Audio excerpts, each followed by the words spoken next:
witches. So I hope everyone enjoyed the new moon this weekend and got all of your intentions set. I wanted to kick off the second half of March with one of the most versatile and useful herbs in any witch's repertoire, sage. Now today we're going to be talking about common sage. A lot of retailers and metaphysical stores might sell white sage, like white sage smudging bundles.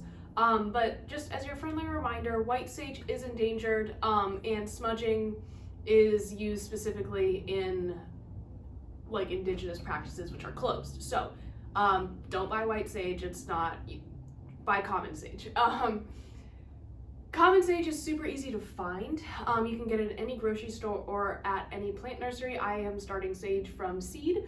So if you're in the broom closet, it is a really kind of easy herb to have around without anyone really questioning. So yeah. Okay, so some folk names for sage are garden sage, red sage, and then sauge, which is such a weird word, but it's S-A-W-G-E.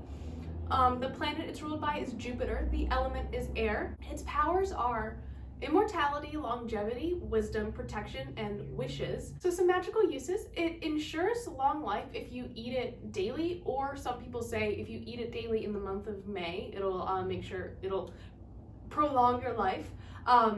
It promotes wisdom. It is used in healing spells and money spells.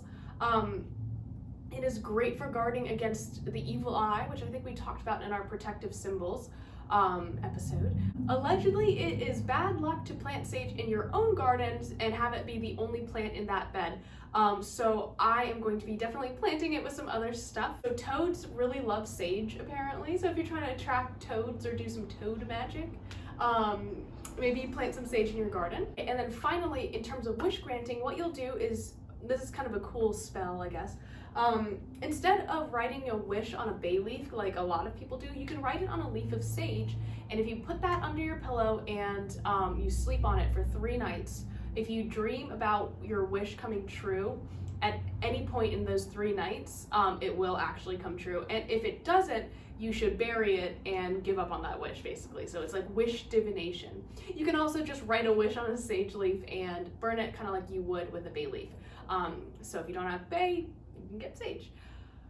So yeah, that's a really kind of just intro to sage. I think it's one of the most commonly used herbs for purification and cleansing. Definitely recommend. And yeah, it's super easy to grow. So I hope that is a good addition to your guys' repertoire. I'll see you guys tomorrow with a new herb of the day.